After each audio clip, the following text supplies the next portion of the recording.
അതെ, രഘുവേട്ടൻ തിരിച്ചു വന്നതിലും നമുക്കിടയിലുള്ള പ്രശ്നങ്ങളൊക്കെ തീർന്നതിലും ഈശ്വരനോട് നന്ദി പറഞ്ഞിട്ട് വന്നേക്കുവാ. പാവ അച്ഛൻ. ആ മനുഷ്യനെ വേദനിപ്പിക്കാൻ എന്നെ കൊണ്ട് വയ്യ രഘുവേട്ട. അതെ, നിങ്ങളായിട്ട് ഇനി അച്ഛനെ ഒന്നും അറിയിക്കരുത്. എന്റെ അമ്പിളി, അതിന് മാത്രം എന്ത് പ്രശ്നം ഇവിടെ ഉള്ള? കുറച്ച് മദ്യപിക്കുന്നത് അത്ര വലിയ കുറ്റമൊന്നുമല്ല.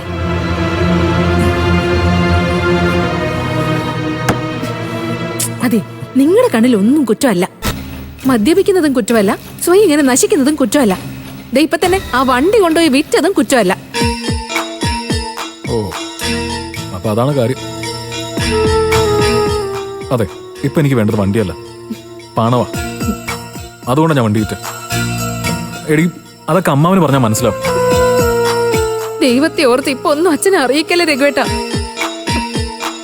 ഈ പ്രായത്തിനിടയ്ക്ക് ഒരുപാട് വിഷമങ്ങൾ സഹിക്കുകയും വേദനിക്കുകയും ചെയ്ത ആളാ എന്റെ അച്ഛൻ.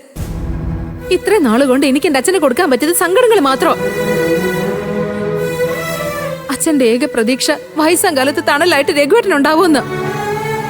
ആ സ്വപ്നവും ഇങ്ങനെയൊക്കെ ആയിന്ന് തൽക്കാലം അച്ഛൻ അറിയണ്ട. പ്രശ്നങ്ങളെല്ലാം മാറി എന്നുള്ള വിശ്വാസത്തില് ആ പാവൊന്ന് ആഹാരെങ്കിലും കഴിച്ചോട്ടെ. അതുകൊണ്ടേ ഇവിടെ നടന്ന കാര്യങ്ങൾ നിങ്ങളായിട്ട് ഒന്നും പറയണ്ട. ആ ഒരു മനസാക്ഷിയെങ്കിലും നിങ്ങൾ എന്നോട് കാണിക്കൂ. എന്റെ അമ്പിളി, നീ വിഷമിക്കാതിരിക്കുക. ഞാനിട്ടൊന്നും പറയില്ല. പോരെ പോരെ. ശരി, എങ്കിൽ പോയി കുളിക്കേ. ഞാൻ ഭക്ഷണം എടുത്തു വെക്കാം. ശരി, ഞാൻ പോരാ. വേഗം കുളിച്ചിട്ട് വരാം.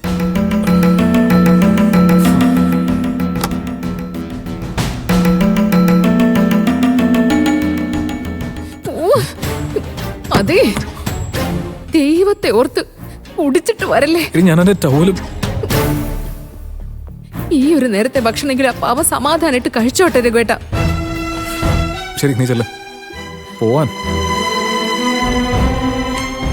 പൊക്കോടി.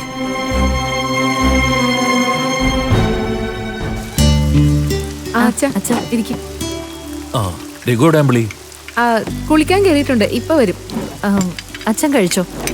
അല്ല മോളെ, രഘുവും കൂടി വന്നിട്ട് കഴിക്കാമെന്ന് വിചാരിച്ചിട്ട് അച്ഛൻ. അച്ഛൻ കഴിച്ചു തുടങ്ങിക്കോ, രഘുവേട്ടൻ ഇപ്പൊ വന്നോളൂ.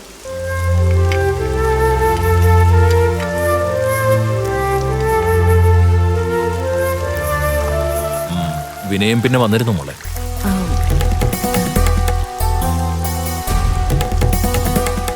എന്തായാലും വിനയൻ ഒരു സംരംഭം തുടങ്ങിയല്ലേ, ഞാൻ അവന് വേണ്ടി പ്രത്യേകം വഴിപാടുകളൊക്കെ നടത്തിയിട്ടുണ്ട്. അത് നന്നായി അച്ഛാ. ഇനിയെങ്കിലും എല്ലാം നല്ല രീതിയിൽ വന്നാ മതിയായിരുന്നു. ലക്ഷ്യത കഴിക്ക, നല്ല കുട്ടിയല്ലേ. വാരകു, ആ ഇരിക്കും. അമ്മാവനെ പോന്നു. കുറച്ച് സമയമായി. നീ വന്നിട്ട് കഴിക്കാന്നൊക്കെ കരുതി ഇരുന്നതാ. നീ ഉടനെ വരുമെന്ന് ഇവര് പറഞ്ഞോണ്ടാ ഞാൻ അങ്ങ് തുടങ്ങിയത്.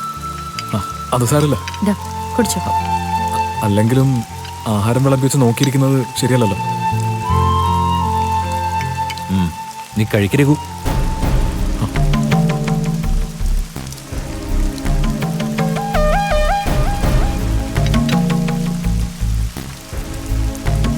അല്ല, നീ എന്നു മുതലായി നീ കമ്പനി പോയി തുടങ്ങുന്നത്?